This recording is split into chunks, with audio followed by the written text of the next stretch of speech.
టెర్రరిస్టులు, మిలిటెంట్లకు తేడా ఏంటి? రెగ్యులర్ మీడియాలో కూడా ఈ రెండు పదాలని వాడేస్తుంటారు. కానీ మిలిటెంట్లకు, టెర్రరిస్టులకు చాలా స్పష్టమైన తేడా ఉంది. ఈ విషయంలో బీబీసీకి కేంద్రం నోటీసులు ఇచ్చింది. బీబీసీ ఒకటే కాదు, న్యూయార్క్ టైమ్స్ కూడా ఇట్లాంటి వార్తలే రాసింది. పెహల్గాంలో దాడి చేసిన వాళ్ళు మిలిటెంట్లని, గన్మెన్ అంటే సాయుధులు అనేలా న్యూయార్క్ టైమ్స్ వార్తలు రాసింది. ఇట్లా పిలవడం ద్వారా ఉగ్రవాద దాడి తీవ్రతను తగ్గించారు అని అమెరికా హౌస్ విదేశాంగ కమిటీ విమర్శించింది. సరే, ఇప్పుడు పాయింట్కి వద్దాం. అసలు మిలిటెంట్లు ఎవరు, టెర్రరిస్టులు ఎవరు? పెహల్గాంలో దాడి చేసిన వాళ్ళు మిలిటెంట్లా లేక టెర్రరిస్టులా? టెర్రరిస్టులు లేదా ఉగ్రవాదులు?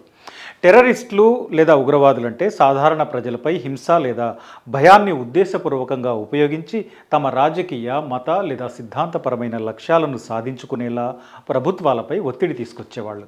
అంటే వీళ్ళు సామాన్య ప్రజలపై దాడి చేస్తారు. వీరికి ప్రధాన ఆయుధం భయపెట్టడం. అంటే జనాన్ని భయపెట్టి జనాలపై దాడులు చేసి లేదా బాంబులేసి లేదా కాల్చేసి ప్రభుత్వాలపై ఒత్తిడి తీసుకురావడం టెర్రరిస్టులు లేదా ఉగ్రవాదుల పద్ధతి. ఇక మిలిటెంట్లు, వీళ్లకు రాజకీయ టార్గెట్లు ఉంటాయి లేదా మత సంబంధమైన టార్గెట్లు ఉండొచ్చు, ఒక సిద్ధాంతం కోసం పోరాడే వాళ్ళు కావచ్చు. కానీ వీళ్ళు సామాన్య ప్రజలపై దాడులు చేయరు, వాళ్ళ జోలికి రారు. కేవలం ప్రభుత్వ బలగాలతోనే వీళ్ళ పోరాటం ఉంటుంది. చాలా అరుదుగా మాత్రమే సామాన్యుల జోలికి వచ్చే సందర్భం ఉంటుంది.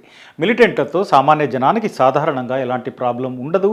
వాళ్ళు ఆర్మీ లేదా పోలీసులు ఇట్లా ప్రభుత్వ బలగాలపైనే ఫైట్ చేస్తారు.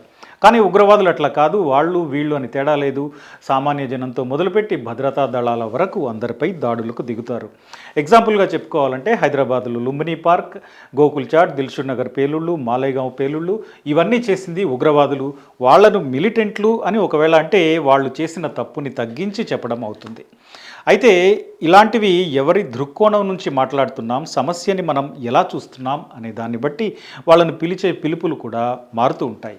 మన స్వాతంత్ర ఉద్యమాన్ని తీసుకుంటే ప్రాణాలర్పించిన భగత్ సింగ్, రాజ్గురు, సుఖ్దేవ్ వీళ్ళందరినీ టెర్రరిస్టులు లేదా మిలిటెంట్లు అందామా?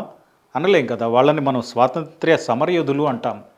ఎందుకంటే వాళ్ళు మన దేశం కోసం చేసిన త్యాగం అలాంటిది. దానికోసం ఎలాంటి పోరాట రూపాన్ని తీసుకున్నా వాళ్ళు దేశం కోసం ప్రాణాలు అర్పించారు. మరి వాళ్ళని బ్రిటిష్ ప్రభుత్వం ఏమంటుంది?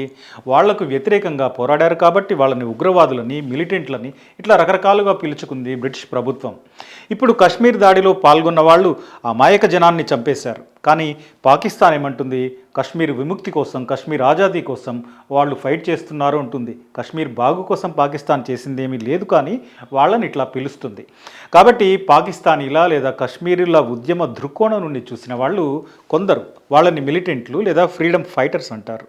వాళ్ళు ఖచ్చితంగా టెర్రరిస్టులే అనేది భారత ప్రభుత్వం చెప్పే మాట.